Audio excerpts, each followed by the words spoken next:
GettingPositiveKarmaNow.com presents Bhagavad Gita for All, a lecture series by Nalanda Narula, recorded in front of a live audience. Om Namo Bhagavate Vasudevaya. Om Namo Bhagavate Vasudevaya. Om Namo Bhagavate Vasudevaya.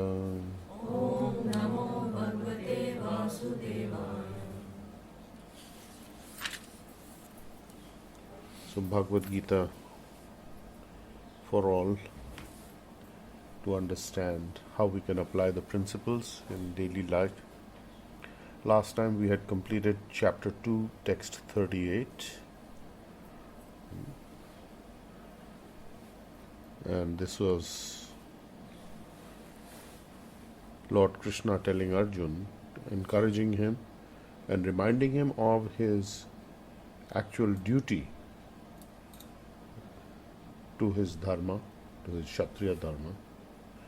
And the 38th text was Sukha Dukhe Same Kritva Labha Labhau Yujasva Naivam Papam Avapsyasi. Basically telling him that you should fight for the sake of fighting, because that is your duty. Don't worry about profit and loss, because if you do not consider happiness or distress, loss or gain, victory or defeat, basically do not be guided by considerations of your bodily expansion in terms of family structure, and that you would be killing family and what will happen to you if you do that, because that is irrelevant. It is superseded by your occupational duty, and be balanced, and whether you have gain or loss, you just fight for the sake of doing your duty, and you will be released from sinful reaction. You won't get any sinful reactions. So that is a very important point. And before that, Arjun has been told that if you are killed on the battlefield, you will attain the heavenly planets, and if you win, you will conquer and enjoy the earthly kingdom. So there is no loss in either case. Before that, of course, there's been the whole exposition of how the soul self never dies, the immortality of the individual regardless of the bodily transformations. So that has been dealt with in great detail. So now we come to text 39.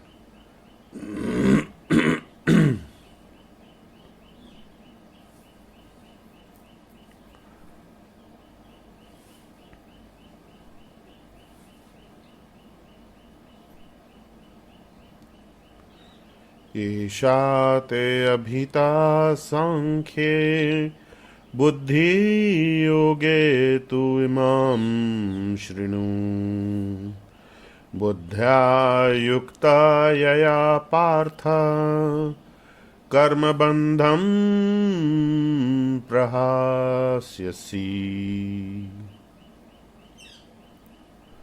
Karma bandham prahasyasi. The binding consequences of karma, karam bandham, you will be released from, you can be released from, prahasyasi. How?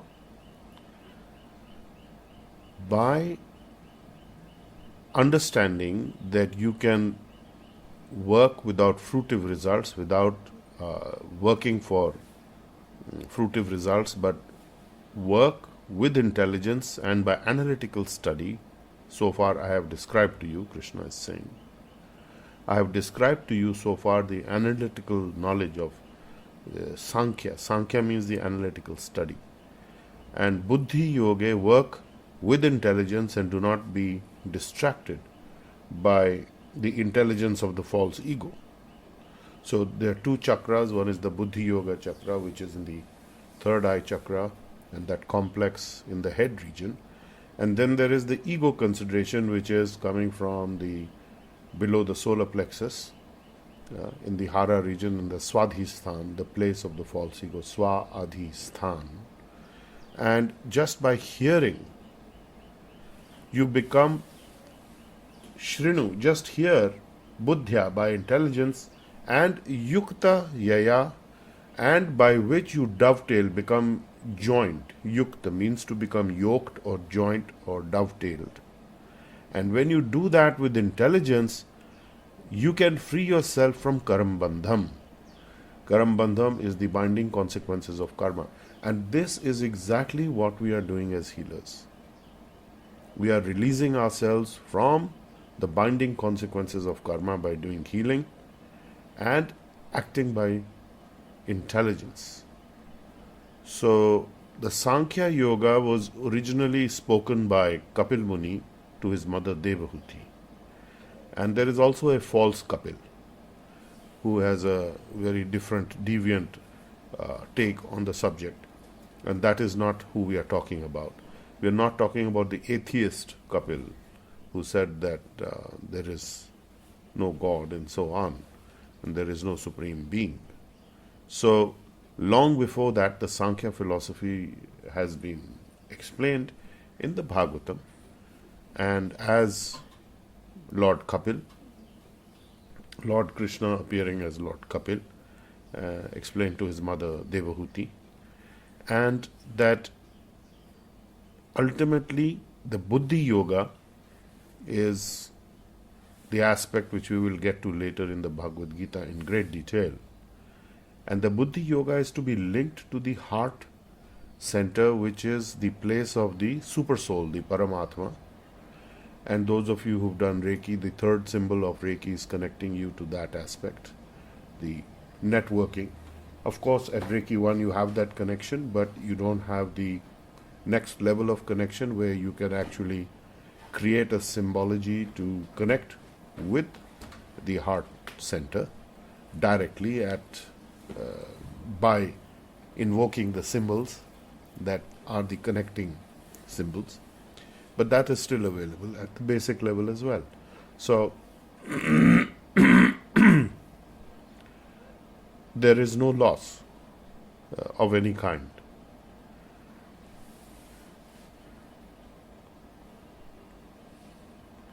So the difference between Bhakti Yoga and the devotional aspect yoga and Buddhi Yoga is not there, although it is said that some people try and make an artificial division between the two, because the end result is the same.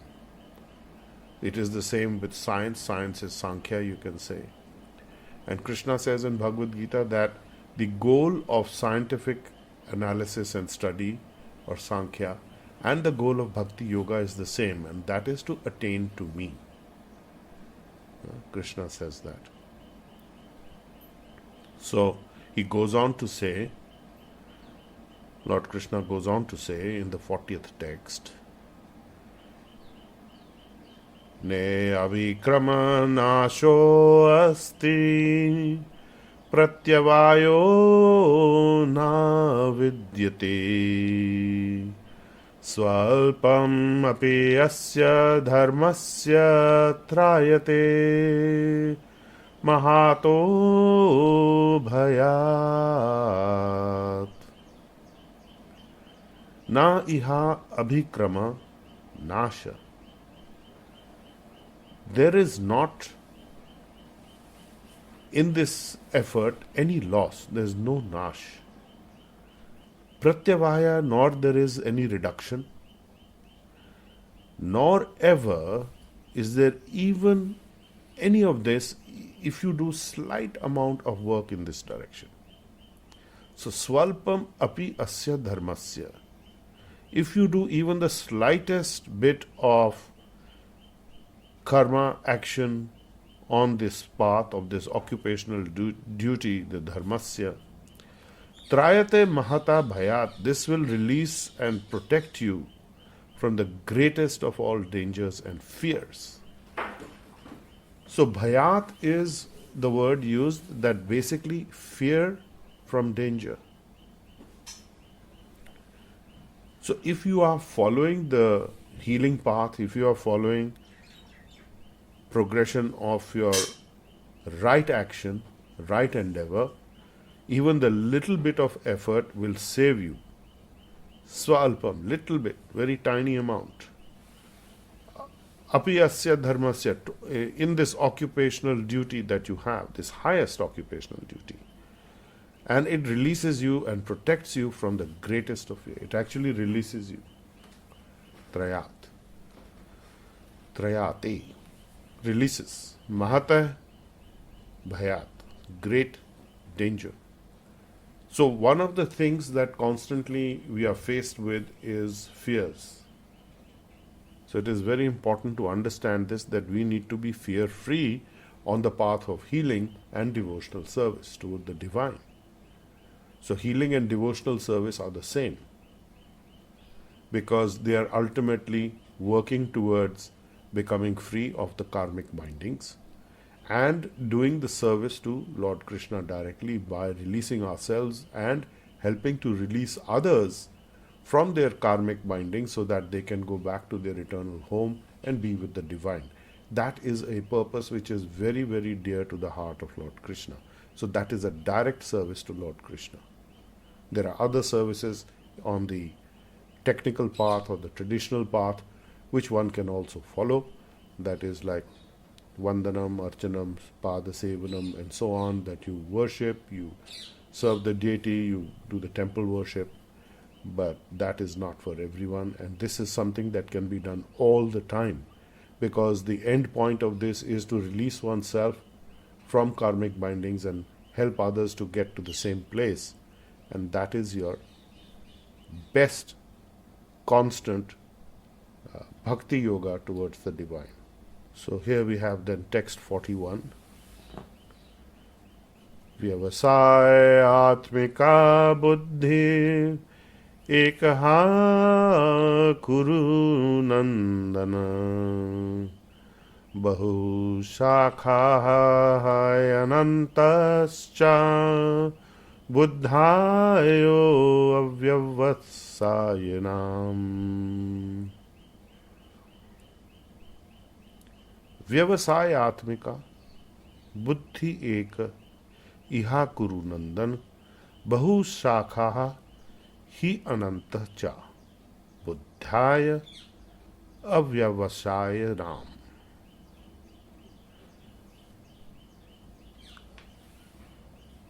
So there is vyavasayatmika and there is avyavasaya nam. So those who are resolute in this consciousness of the divine, of the Atma, the ultimate Atma, the divine consciousness, Krishna consciousness you can say, and avyavasaya yanam, those who are not in such consciousness. So what is required? Buddhi. So intelligence is required. Those who are on this path are determined in their purpose and their aim is singular or one. And those, Arjun, beloved child of the Kurus, Kuru Nandana, the intelligence of those who are not steady, who are uncertain, who are irresolute, who are not really coming to a decision which path to go, the fear path or the non-fear path. The intelligence of those who are irresolute is many-branched. They are going in different directions, exploring different methodologies. Let me try this also, let me try that also. They are driven by fear. So fear is not the way. Anyone who is projecting fear, seeking to control one by fear on this path of getting back to our eternal home, becoming free of karam bandhan, that is not happening for anybody who is in that direction. So one has to be very, very clear and resolute on this path, and those who are deciding, well, we will try this, we will try that, and they are driven by fear, they are reaching nowhere at all. is Krishna is saying quite clearly in Bhagavad Gita.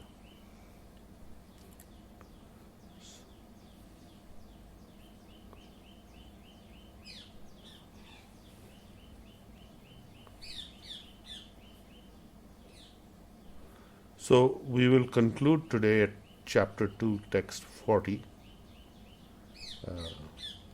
text 41, because this is an important place to take stock of where each one of us might be today. Whether your consciousness and decision making is resolute, whether you are going on this path, or are you still driven by fear? If you are driven by fear, Krishna is very clear, you cannot progress on this path because you will go in many different directions, and because you are going in many different directions, you will not get anywhere. So that is where we will stop today. So if there are any questions up to this point, I shall be happy to answer your questions. Okay. Text 39, text 40, chapter 2. This is an important aspect to consider because fear seems to be a constant companion for many of you. And you need to understand that that is not what is going to drive you to your ultimate destination. It is driving you away from your ultimate destination. Indecision leads to incapacity. So incapacitated you become when you are indecisive, when you are irresolute, when you are not wanting to follow the proper path because of some fears which are actually connected to not being on the path. So ultimately you have to decide. You cannot be in two places simultaneously. So you have to ultimately be in one place. And that is the message of the Bhagavad Gita today. So any questions? How do you get out of fear? How do you get out of fear? By intelligence and by practicing your healing and understanding what is the truth and the reality. Because if you are driven by fear, you can't see the truth. It's not possible. Even if you see it, you can't acknowledge it or accept it. That is the problem. So what is the fear, actually? If you look at fear, if you confront it with the light of intelligence, fear is not existing. Fear exists only when there is darkness, when there is no light. When the light is there, fear and anxiety cannot be there. Ignorance cannot be there. So do not be afraid to shine a light into the deepest recesses of your consciousness and heart to see where you are. When you do that, you'll find fear has no place. So what kind of fear do you have? That is any fear that is blocking you on this path.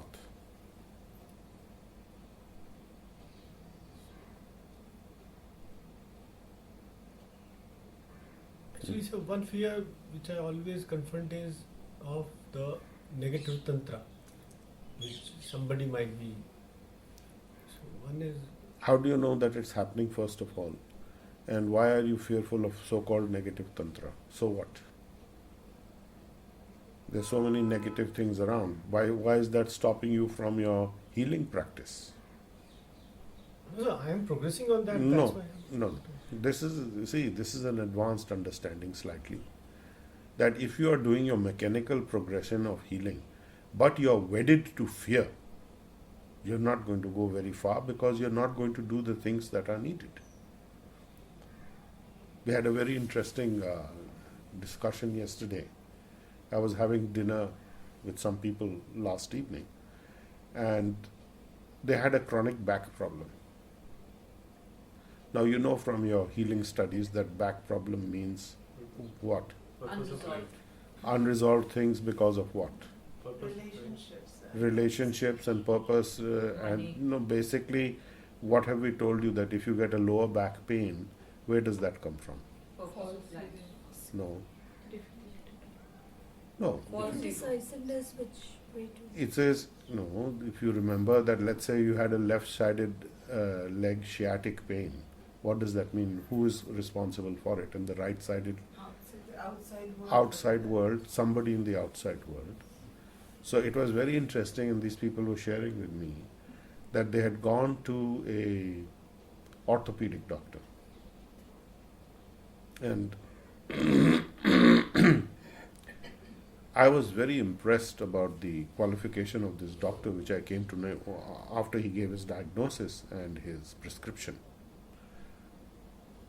This gentleman is apparently just come back recently, maybe a couple of years. He'd been practicing in England.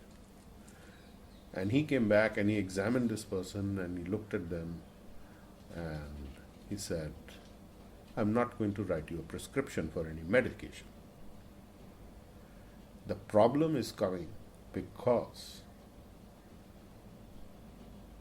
you have allowed somebody to dictate your life, and the pressure is so intense that you are getting a back pain, and you need to reclaim your life. So they said, how is this, what kind of doctor you are? He says, I'm not going to give you any medicine because there is no cure for this, except you have to reclaim your life. So the person told them, but I've been suffering with this pain. I've tried all kind of painkillers. Yes, you can have all those. They won't help you. And it's no use. Where is the pain? So they told him where the pain was. So he said, I'll tell you 3 or 4 other places where this pain is, which you are not telling me. Check it out. Is the pain in this place, this place, this place? And they said, yes. So he said, yes, that pain also will not go away. So reclaim your life. So they said, how? So he said, all right, you do a simple thing. For the next 1 week, whenever you get this pain, just map it. What was the event that triggered this pain? So they mapped it. And lo and behold, they found the answer. They would get a phone call from a particular person and they'd get the pain. That person would call up their husband and say something, come for dinner or something like that, and they would get a pain. They would visit there for dinner and they would have acute pain. So now, because they are pain-free, they are of course healers, as you could gather by now, and you can understand who that person was. So now they are free of that person and they have zero pain. And there are 2 people like this, one in Mumbai and one in Delhi. Both exactly identical problems, and their pain has vanished forever. They've got their life back because they're not driven by the severe control issues that were applied to them through fear, through anxiety, as you all have experienced. And yet some of you go back for more pain. Give me more pain. Right? Delicious pain. Who's the doctor? I'll find out his name and tell you. I believe he's in Fortis. I'll get the name. So I was amazed. I said, this guy is a healer. He is a true healer doctor. Yes. And it's interesting that I'm sure he didn't study this in medical school. No, not at all. Right. So in England, the interesting thing is that there's a lot of alternative healing going on in medicine. And in fact, if you get some kind of certification, you can hang out a shingle and say, I'm this kind of a healer. And it's legal. So they're pretty good with this. Reiki healing, this healing, that healing, anything. Okay. You can't call yourself a doctor, but you can call yourself a healer. In Germany, they have Heilpraktiker, the healing practitioner. It's an official designation. So this is the point. This is where science and healing, truth come together. The purpose is the same. Ultimately, it is coming from the divine source, and how your body is reacting to what you're thinking and you're feeling. You need to be aware of this and you need to understand. You can't say, I will tolerate this pain because I'm getting some extra benefit somewhere else. you're not getting any benefit. Your intelligence is many branched, as it is said. So there's no buddhi, it is going here, there, and everywhere. So you have to be steady, you have to come back to point. That's the whole thing.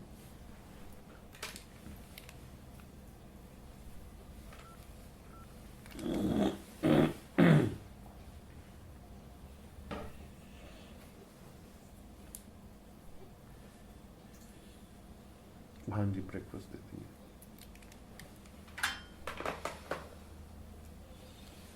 हाँ जी So, need your guidance. So some days we wake up Hmm. and even very, very extreme things happens and we're very, very positive, we are very charged up and we have, I would say, fearlessly handle those situations and we could manage it.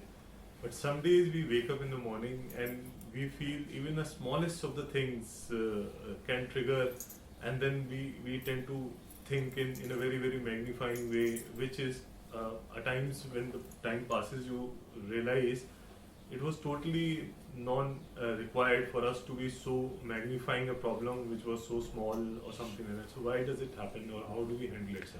This is because, the Greek philosopher Epictetus said this very well. And what he said was that instead of wanting things the way you want them to be, want them to be the way that they are. That what is happening in your life today, you should flow with that. Yes. Not say this is so bad and this is this. Okay, this is the thing, fine, let me deal with it. I'll make the best situation of it. So there's no stress. True. Then ultimately you're going to have to deal with it. But instead of crying and cribbing about it, you don't cry and crib, that it should have been something else. In other words, I deserve something better. No, this is what you've got. Fix it. It's in your hands. Walk away or deal with it, or give it to somebody who knows how to fix it. If it's not your responsibility, find the person and tell them to take care of it. What can you do? So do whatever you can. That's the point. What can you do is do whatever you can without this anxiety of it shouldn't have been. The problem comes that, why has this come and it shouldn't have been? So why has it come should not be there. This is the way it is. This is the way it's supposed to be. Okay, let me fix it. Let me handle it. Let me deal with it. Whichever way you want to look at it.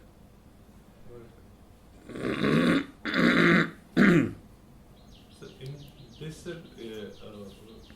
like we being taught, or maybe getting a message, is like detachment. Eventually, we have to progress towards detachment, towards things. This is detachment, because detachment from false ego. This is detachment from false ego considerations, which is where Arjun was at this point in time in the Bhagavad Gita. That he's very much attached to fear of consequences. I will go to hell if I kill my relatives. Krishna is saying you won't go to hell. You will only go to the heavenly planets, or you will rule the earthly kingdom. There's only these two choices for one who follows his occupational duty, his dharma. So the karma bandham is not happening. Binding consequences of karma are not happening for such people. That includes healers. But you need to be fearless. Not going on the path driven with fear, then you will go on some other paths. That is the critical point. So in this, I need some more guidance, sir.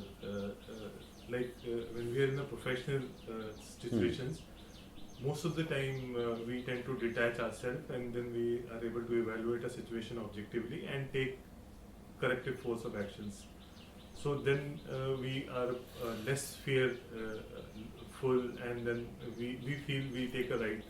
But when it comes to social or a personal or maybe relationships situations, when we detach ourselves and we take such measures which we feel is right, then we tend to feel we are like mechanically happening, and we are trying to see everything very objectively. Then where is love or all those attachments and love is not attachment. And when you're talking about objective, it does not mean disconnected. What is happening is that you're getting disconnected. So if you're getting disconnected, that's not the point. The point is that you're connecting very well, but you're not connecting to fear. Okay.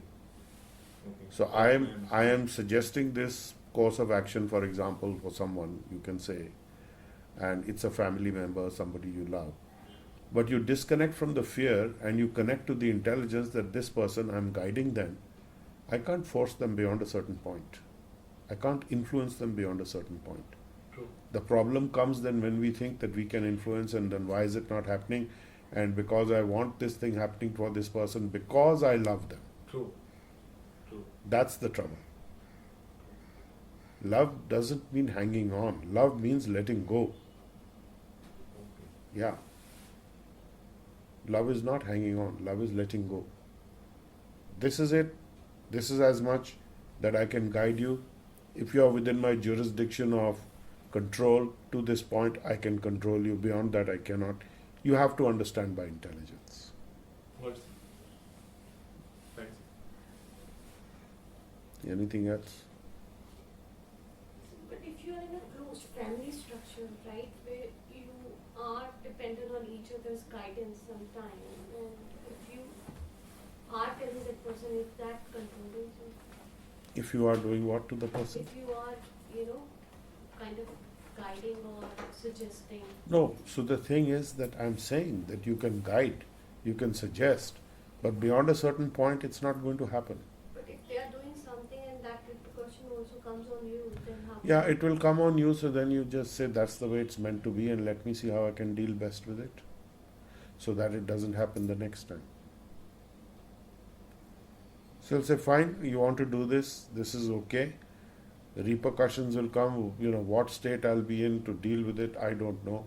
I'll deal with it the best way I can. And you can deal with it the best way you can.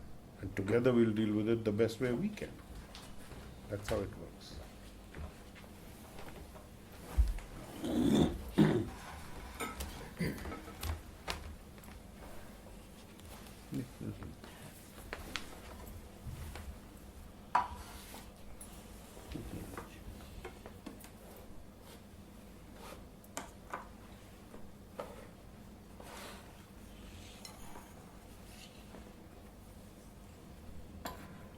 Any last question? All done for today. Okay. Just a brief request. Yes. His third last league match. League Today match. And tomorrow he has a Barcelona selection. Oh, very good. So this is what His the hypervenoms. hypervenoms. Yeah, and tomorrow is his individual selection for. Okay, good. Yes, of course, lots of love and healing. Om Namo Bhagavate Vasudevaya. Om Namo Bhagavate Vasudevaya. Om Namo Bhagavate Vasudevaya. Om Namo Bhagavate Vasudevaya. Om Namo Bhagavate Vasudevaya. Om Namo Bhagavate Vasudevaya.